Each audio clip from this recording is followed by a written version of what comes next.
all of the relationships that I have, the family, the friends, the business relationships, which is actually family. But I want to thank you for such an amazing day that I had yesterday. And, let's be honest, there was nothing glamorous about my 55th birthday.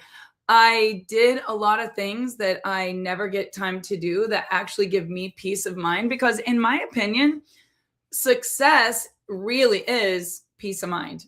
Drop in the comments, what is success to you? Because today I'm going to share with you maybe 12, maybe 15. I'm not going to put a number on it, but all of the lessons that I have learned in 55 years. And maybe you want that, maybe you don't, but drop in the comments if you would love to save yourself some time, save yourself some hard knocks, save yourself some money, save yourself some lost sleep and stress by listening to someone that's literally been where you're at and got from where you're at to where you want to be. Because don't look at my life and hate me because I'm having success.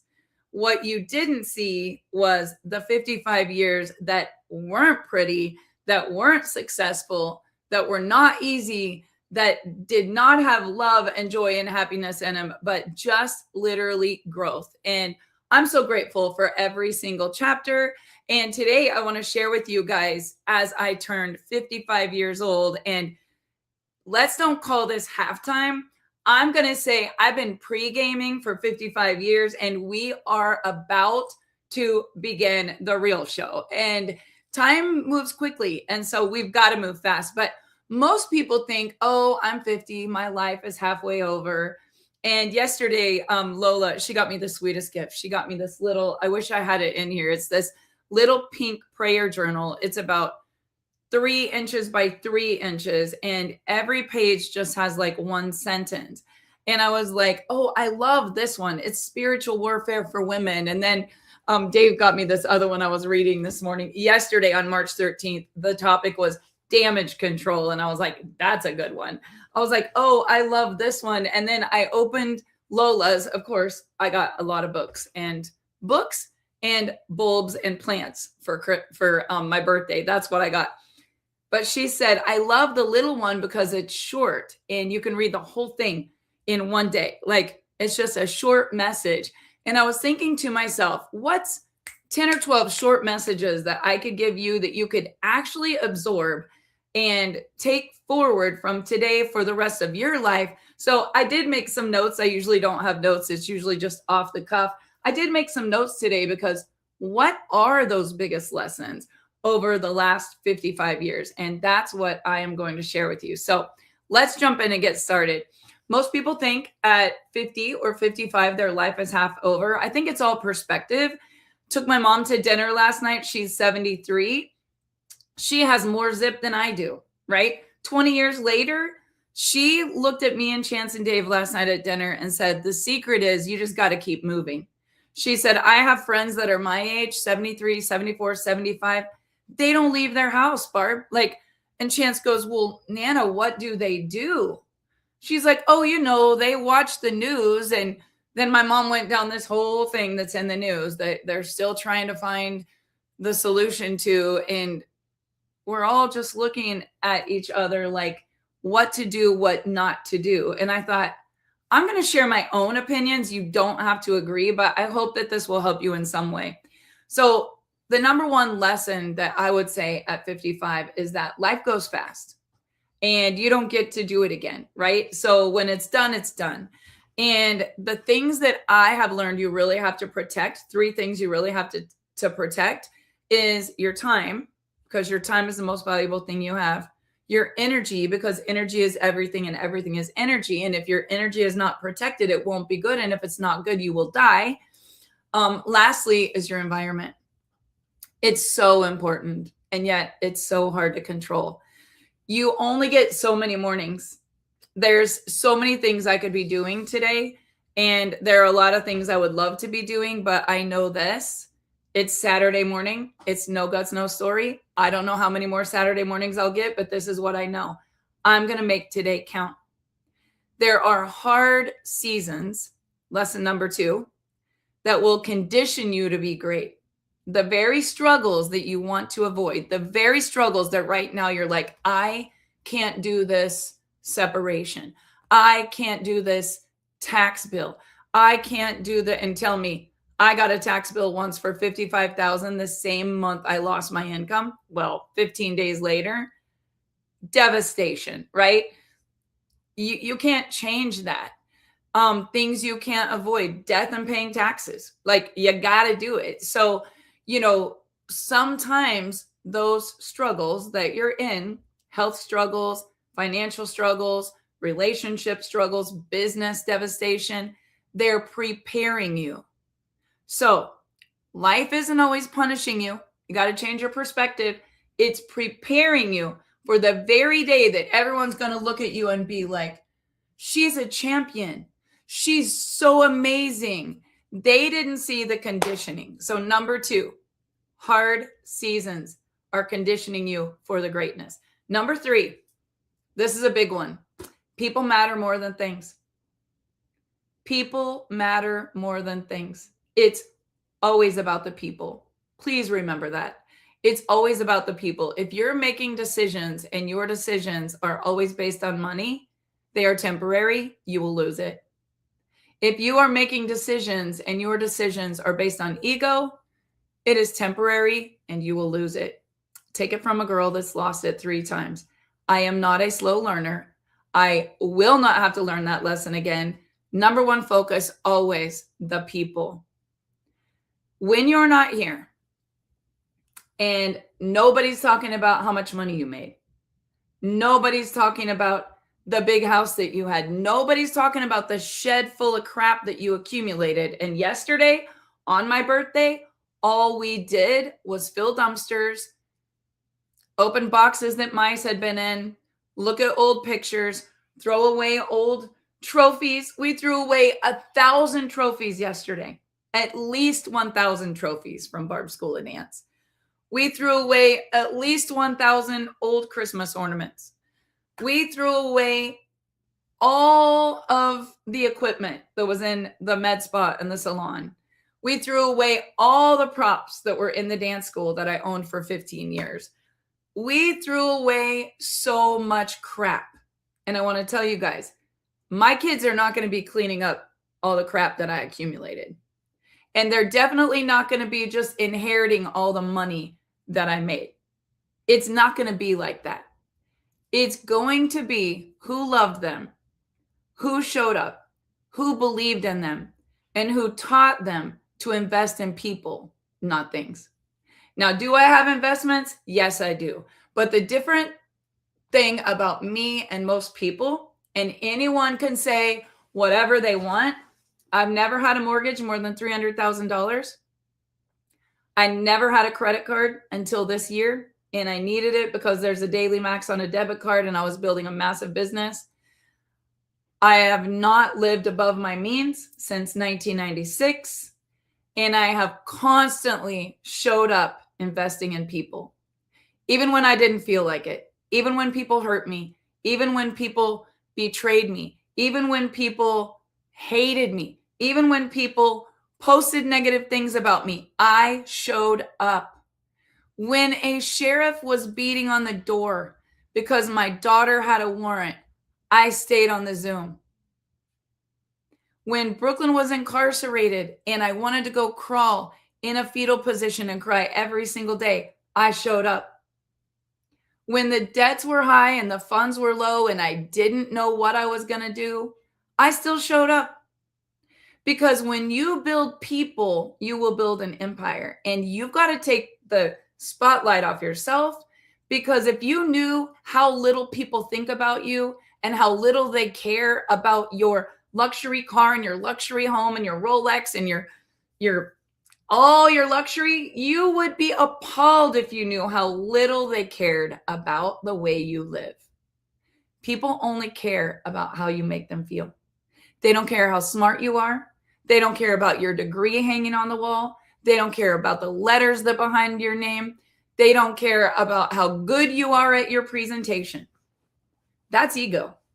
That's edging God out. I learned that the hard way. I have a huge sign in my garage right when I pull in every day. Humble yourself. or God will do it for you.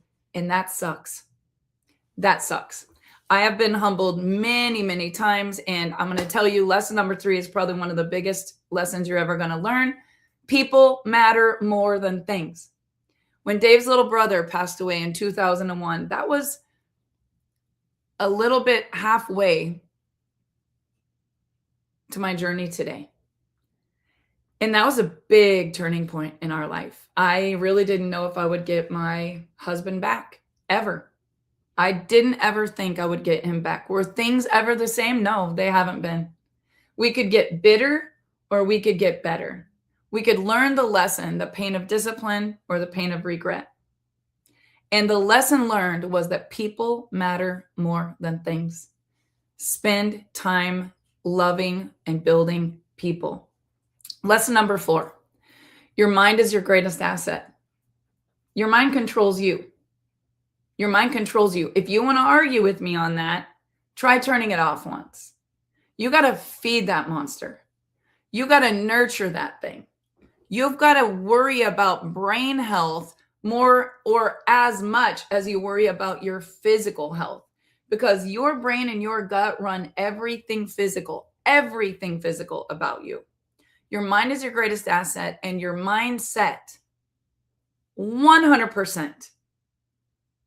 You might argue with me. You have a right to your own opinion, but I'm going to say you have a right to be wrong, because your mindset controls everything.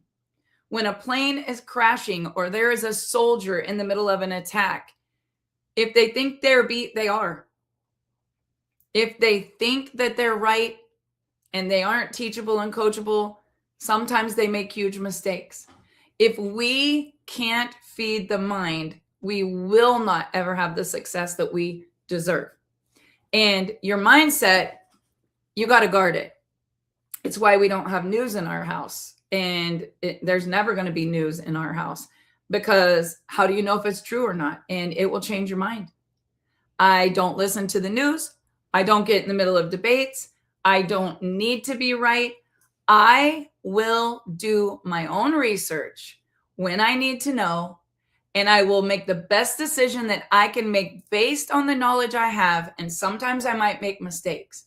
But if you think I'm going to spend the rest of my life arguing about who's right and who's wrong, I'm not doing that. Thoughts are things.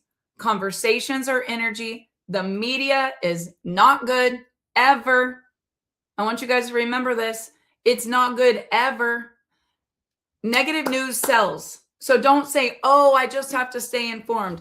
I mean, I think it's okay to be informed to a point, but when it's that important, you're going to know. The tornado siren is going to go off. It's going to be the day that you go vote. It's going to be important. If you need to know it, you're going to get the notice about it, right? Here's what I have always said. Energy is everything, and everything is energy. I cannot hold a positive and a negative thought in the same brain. And I do not have time in this lifetime to try to sort out and keep whatever's clean and not clean, keep whatever's good and not good. I have to protect that energy, and a powerful mind builds a powerful life. A powerful mind builds a powerful life. Do you want to have a mediocre life, or do you want to have a very powerful life? Guard your thoughts. You know, you wouldn't let a coyote come in your yard if you had a little kitten out there, but you'll subscribe to negative news. You would not go to the zoo like we did this week and let Lola climb over the fence when there's a roaring lion. There's no way that you would. We watched a grizzly bear grab a hold of a tree stump and chew on it like it was a rawhide and spit it out. Would I let my 3-year-old granddaughter or my 7-year-old granddaughter go climb over the fence and get in the cage with a grizzly bear? Why are you letting them listen to negative things, negative lyrics, negative TikToks, negative news? I'll walk through a room in an airport and be like, we're not sitting here. I have my grandkids with me.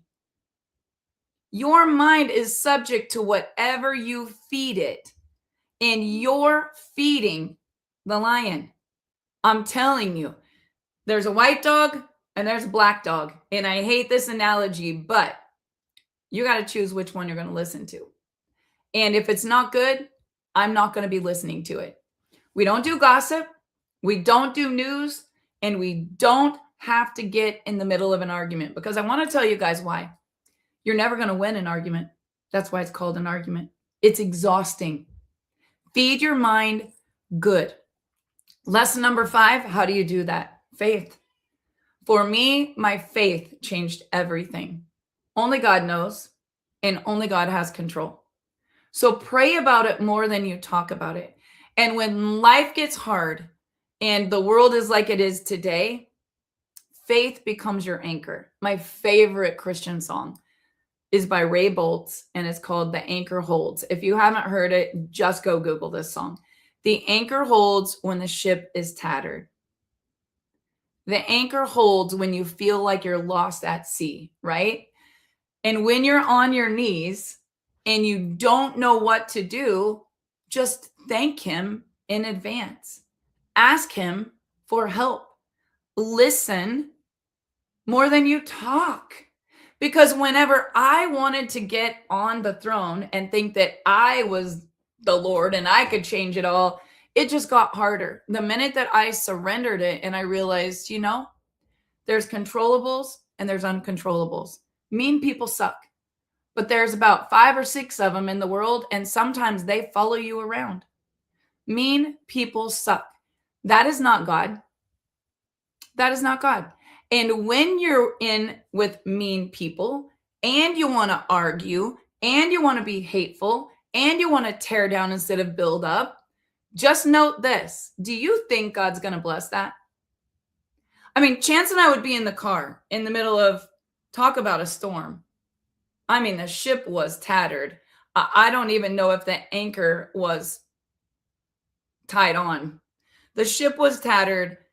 It was terrible. It was the worst pain. And if I would even start to talk bad about the situation, Chance, my son would look at me and say, that's not God. Let's don't talk about it. God's not going to bless that. Let's pray about it more than we talk about it. And we don't speak ill or ill will on anyone, not even our enemies, because faith changes everything. And when you trust God, if Lola walked in here right now, I could post a video today that's so good. This is what she says to me all the time. Barb, trust the process. Barb, trust the process. She doesn't call me grandma. She doesn't call me Nana. She doesn't call me Mimi. It's nothing cute. It's just Barb. Barb, trust the process. She says it almost every day. And this little 7-year-old overhears a lot of conversations, because my job is not always fun. Even on my birthday, yesterday, I had to deal with 3 compliance issues, a couple of things that were in question, some things that maybe needed to be addressed or taken care of. And the conversation would start like this. I'm sorry to call you like this on your birthday. And Lola hears that, right? She sees everything I do. And we conquer it every single day, doing the right thing, remembering these things. It's always about the people. People make mistakes. People do dumb shit. There's no way around it. You have to be a good human, be kind, be understanding, be forgiving, and have faith. If God removes someone from your life, trust the process. Don't keep trying to bring that back into your life. It doesn't matter how much money you could make, how much potential you see in them, how many years invested, how much you love. Sometimes maybe you have children. It doesn't really matter, because I want to tell you guys something. Not everything is good, and not everyone is good. People can change. People can change. I give everyone second chances. I give everyone third chances. But let me tell you what I've learned at 55. Discipline creates freedom. Lesson number 6, my word of the year is discipline. I have to be a disciplinarian of my thoughts, of my time, of my money. I would give away money because I feel sorry for people. I've paid mortgages. I've paid car payments. I've sent money for food. I've bought hotels. I've paid attorney fees. I've paid off credit card bills. I've loaned money for people that they go and do dumb, stupid things with it because I'm an empath and I love people. And I never learned this one word called no. Even this week, I was in a place getting a service, and the lady said to me, Barb, I'm behind on my bills. It was a medical service. And she literally had a mask over her mouth and said, is there any way that you could just let me run $1,200 on your card? Because I can't pay my bills and I need to borrow some money. And you guys, it was so hard for me. And Callie said, Mom, you're in a different income bracket than me, because it would have been real easy. The hell? I ain't giving you $1,200, right? But I have blessed a lot of people in my life. And it was so funny because I texted Chance and I said, man, you got to back me up. We were paying for Rosie's surgery. And it's a process when you have a kid like Rose. And it takes time to get all of the things filled out and figured out. And it was a big week in a surgery. And I said, you got to back me up. And I'm making excuses like this. Well, we have a surgery to pay for this week. Next month it's taxes. And like, this lady knows that I've been incredibly blessed. And why couldn't I give her all my money? Discipline, Barb, discipline. I was telling myself, and I texted Chance, please back me up. And his phone was dead. And he wasn't in the waiting room anymore. And I was just like, oh my goodness. So you guys, such a wimp. I put my AirPods in and I never use them. And I acted like I was on a phone call because I knew I was going to fall short and not be disciplined. And so I just walked out of the room, right? Like, I just walked out of the room. And then I thought, you are such a wimp. You got to stand up. Like, you've got to get stronger about boundaries. It's not easy for me, but discipline brings dreams to fruition. And when people think about freedom, they think it means doing whatever you want. When people think about being a millionaire, they think, I'm going to have the life of my dreams. I could be anywhere I want to be today. One of my siblings is boarding a plane to Hawaii, and I'm so freaking excited for her. Like, I got her the most beautiful swimsuit ever for her birthday. All of us have March birthdays. And of course, I gave her our new rose oil. And I'm telling you, I love to give. Don't get me wrong. I love to give. But sometimes I give to the wrong people. Sometimes I want to help everyone not go through the pain. I want to help them have a job. I want to put them on a salary, a retainer. And sometimes I've been known to let the wrong people in. It was hard for me to say no this week. I've known this lady probably since Callie was in my belly, and I just had to have discipline. Where do you need to have discipline that's not going to be comfortable?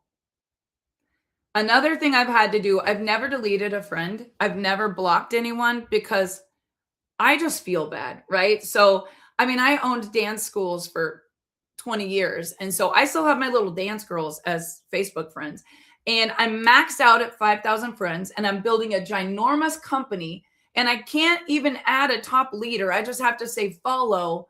But I'm worried about the people that I've been bringing along with me for so long. And here's another thing.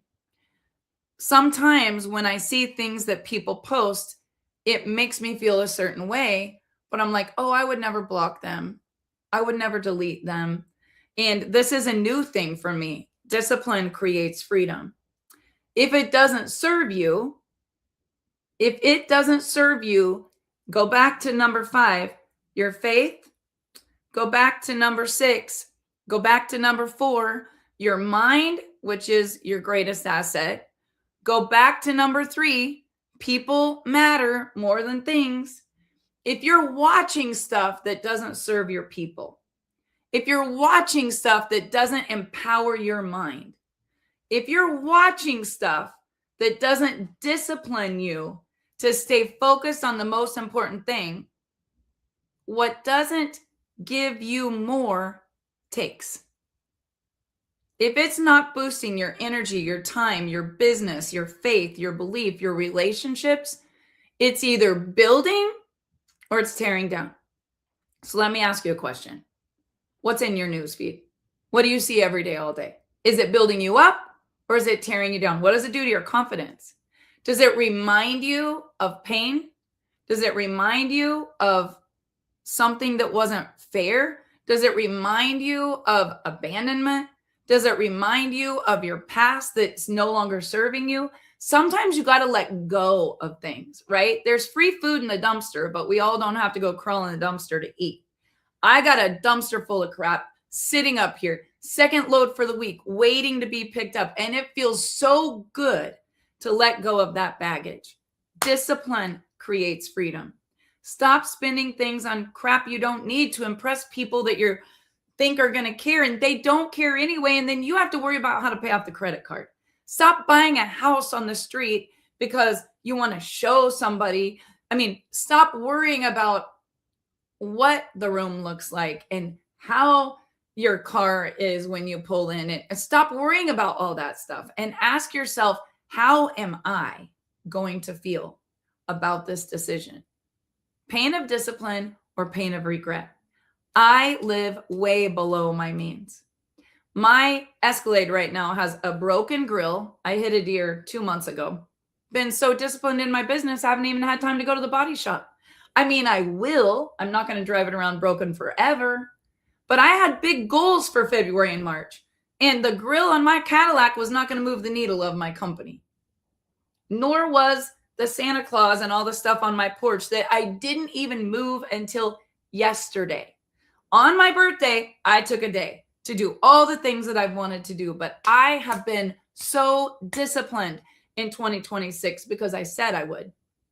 And when you don't do what you say you're going to do and you keep not doing it, every time you say you're going to do something and you don't do it, your self-confidence gets lower and lower because I always say I'm going to do it, but I never do it. I'm just that person.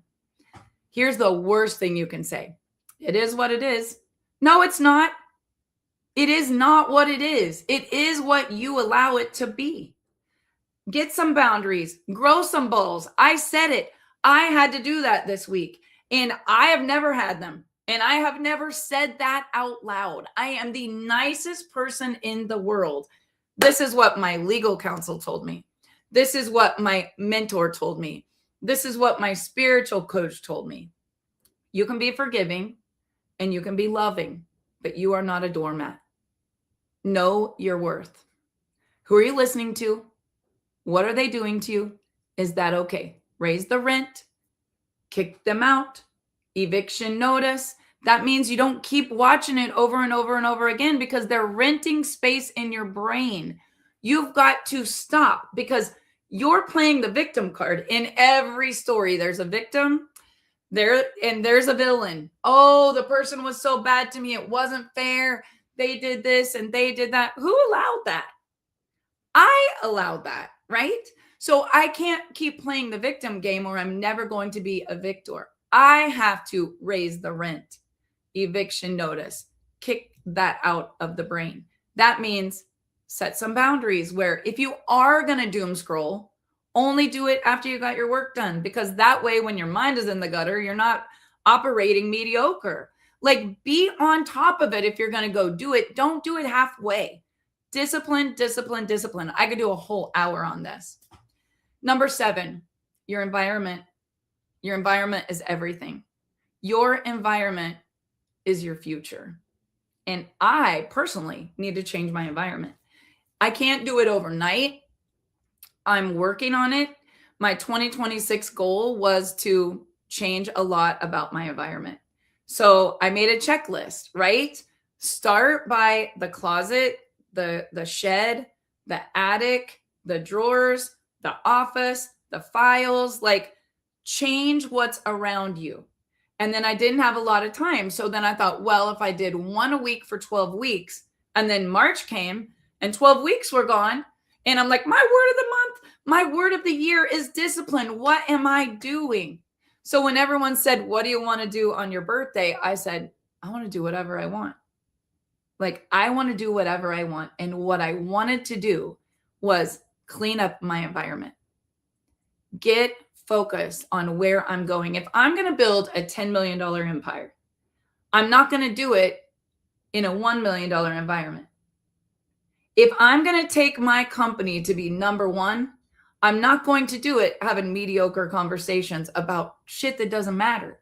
Sorry, I keep saying that word, but you just got to get rid of all that, right? Do a cleanup day. Prune the trees. It's spring. Wash the windows. It's spring. Clean the closet. Yesterday, Chance said, Mom, there's 7 Build-A-Bears here. Maybe Rosie would like the bunny. And I was like, oh, we can wash them. Chance was like, really? We're going to wash stuffed animals? And I go, well, I wouldn't give them to her dirty. He's like, I wouldn't give them to her at all. I would donate them.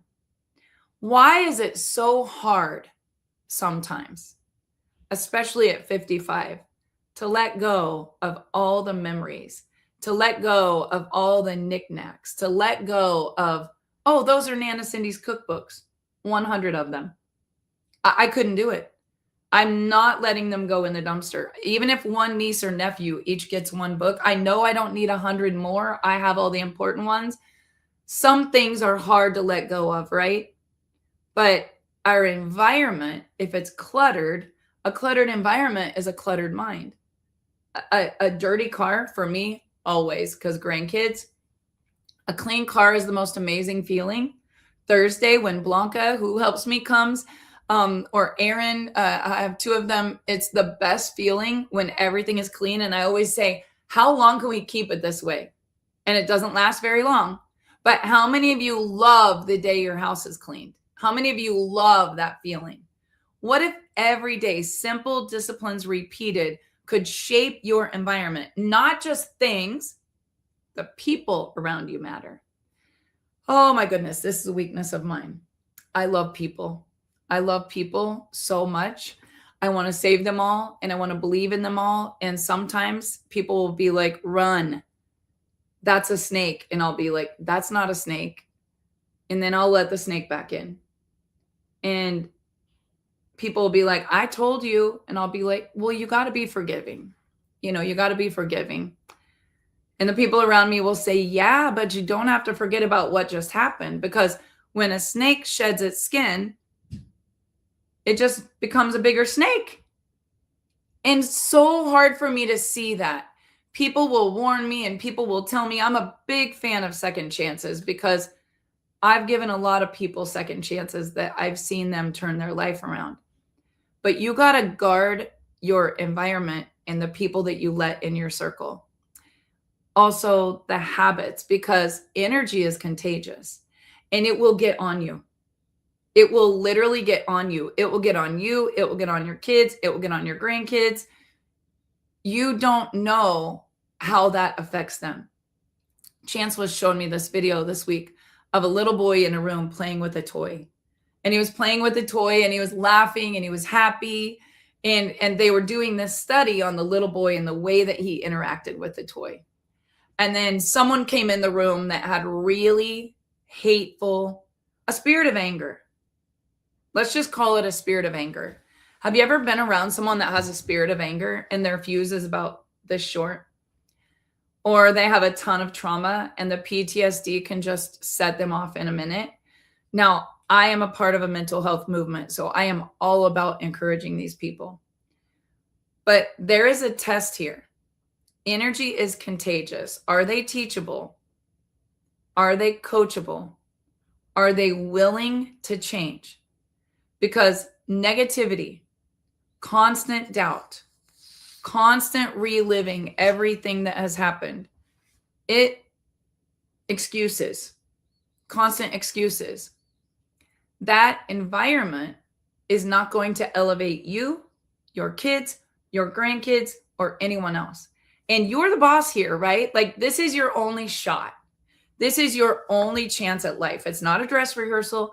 We've been pre-gaming for 55 years, right? Like, it's time for the big show because it only lasts for a short time now. And then there's no going back. When that 2-minute warning happens at the end of your life, you don't want to look back and be like, I should have. I wish I would have. I could have, but I didn't. You've got to be disciplined, and not just in your habits, but in your environment, because the environment you choose is either going to elevate you or it's going to destroy you. And you don't think it will, but listen carefully when I say this. You will be guilty by association. And if you hang out with people that gossip, you'll become a gossip. You can love them. Sometimes you just have to love them from a distance because maybe they're family. If you hang around people that drink, you hang around the bar long enough, you're going to have a drink. You hang around the crack house long enough, you're going to have the crack.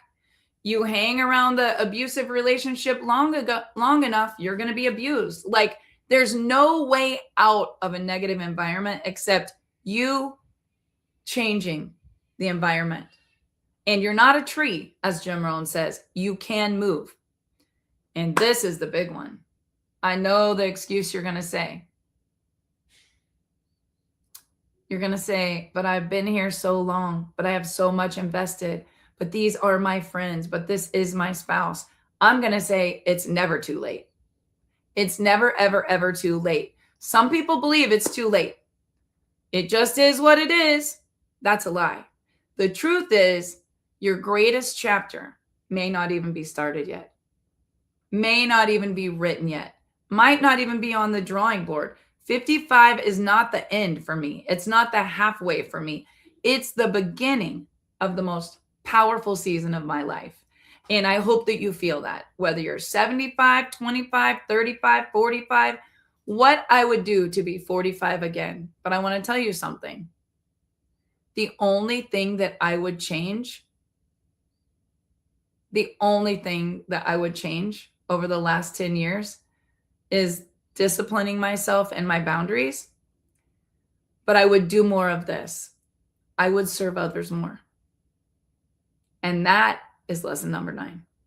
Lesson number 8, it's never too late. Lesson number 9, I would serve other people more, because serving others in the pain that you're going through expands your life.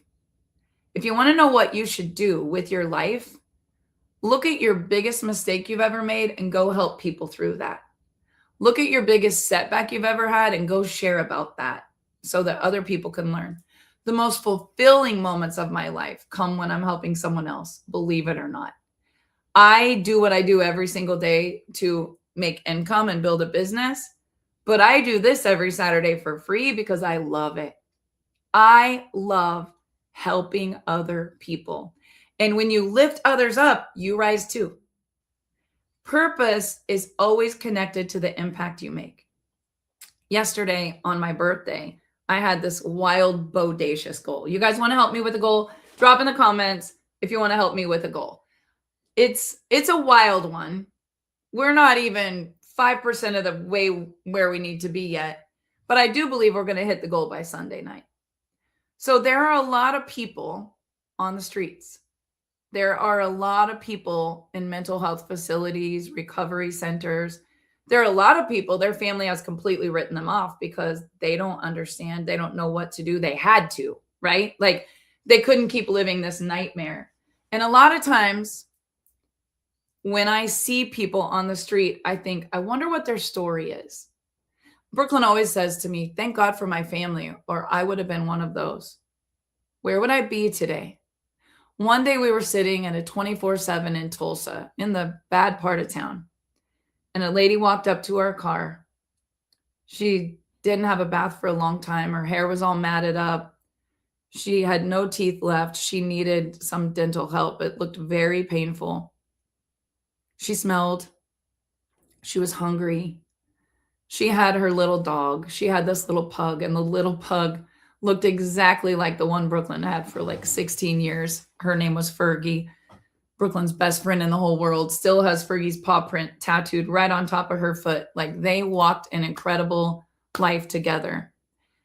And this lady just sat there talking to us, and I couldn't help but think, what is God trying to tell me? Like, this was 7 years ago, maybe.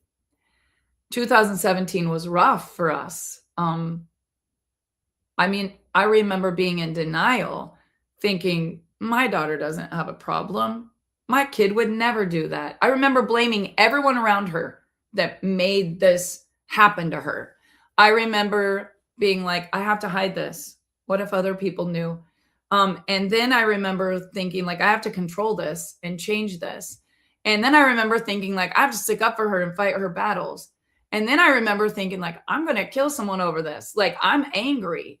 And I went through all the crazy phases. And then I realized, what if this is God's plan? And she's going to do great things in her life because of where she's been. And I really believe that God has a plan for everyone. One day, my spiritual coach, Maxandra, said, Barb, do you think it was hard for your mom and Cindy when you and Dave had a bankruptcy and your cars were hauled off and everyone in your little town was talking bad about you and they didn't have any money to help you and your kids were little and there wasn't enough money for baby formula? Like, everybody was hating on you and saying that you were a scam artist and whatever. Like, do you think that was hard for your mom and Cindy? And I was like, it probably was. And she goes, Barb, that hardship built you. That hardship built you, or you could not have helped people for 30 years make money and become financially free. You couldn't have helped people dream because you've never had a dream that was so wild and big, that was crazy, and then accomplished it. Like, what you've been through, what you've carried is what you can teach.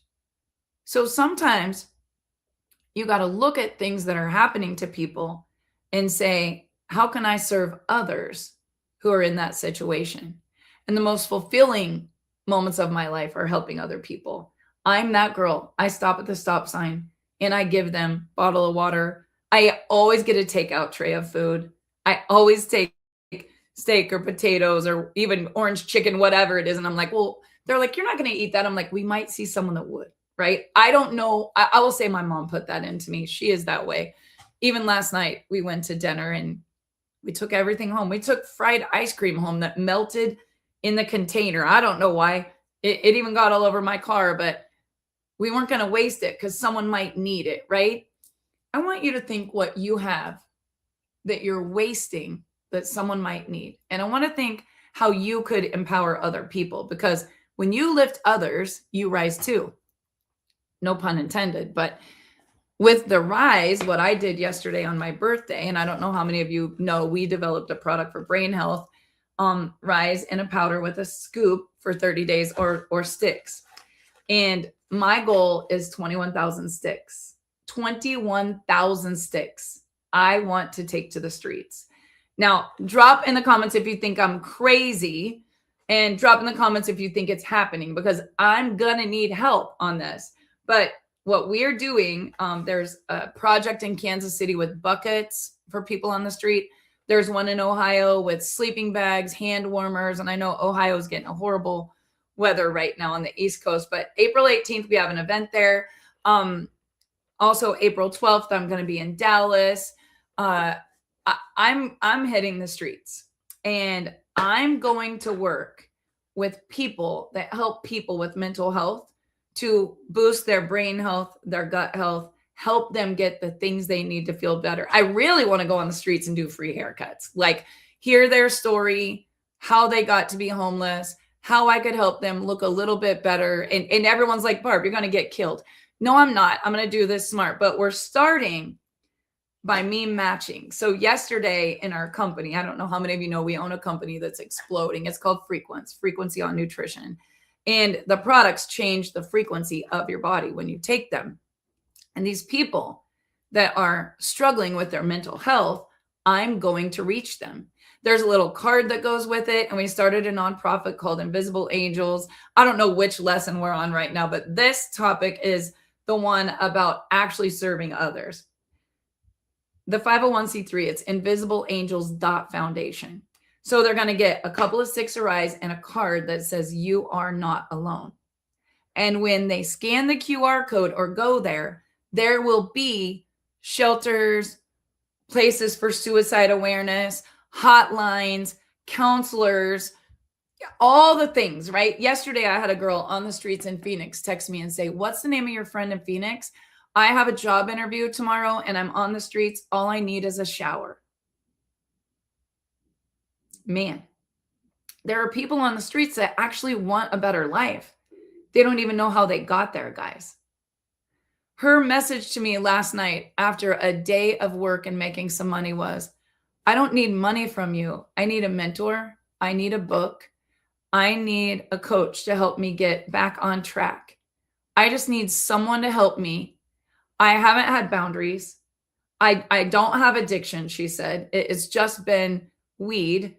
And it's not that, it's that I've been susceptible to really disturbing environments, really abusive relationships, financial disaster because of those codependent relationships, and a lot of mental and physical abuse. And when you've lost your home, your job, your car, your children, and you're sleeping in a storage shed, messaging someone you used to work with, these are not bad people. I want you guys to hear me when I say this.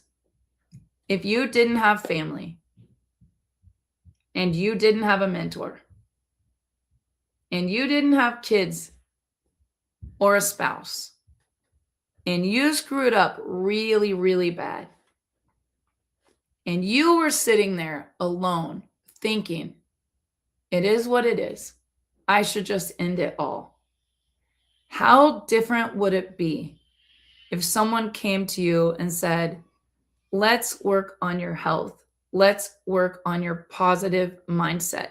Let's work on your environment. Let's bring you into a community where there's a ton of addicts and they're all telling their story and it's okay. You're not a bad person. Let's bring you into this community where there's this 21-day mindset shift. Let's give you the mentoring and the daily coaching you need to actually get back on track. What if there was a place where you could come in and no one judged that you didn't have any teeth and that you needed a shower and that maybe you tattooed things that you wish you didn't have everywhere?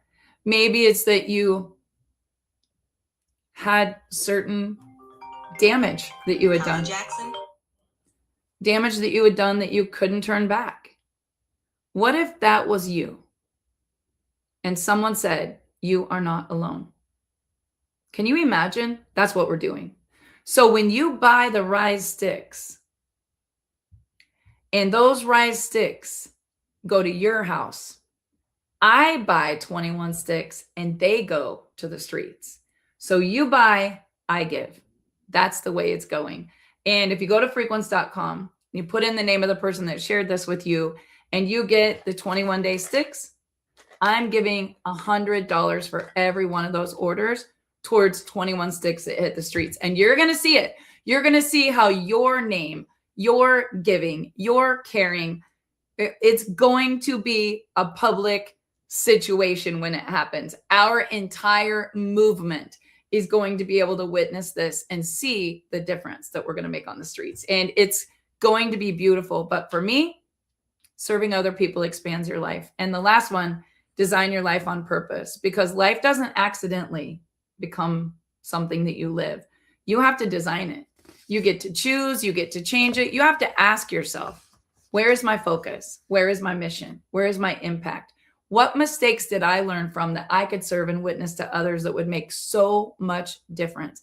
Because this half of my life is not about just success. It's not about how much we sell and how big we grow.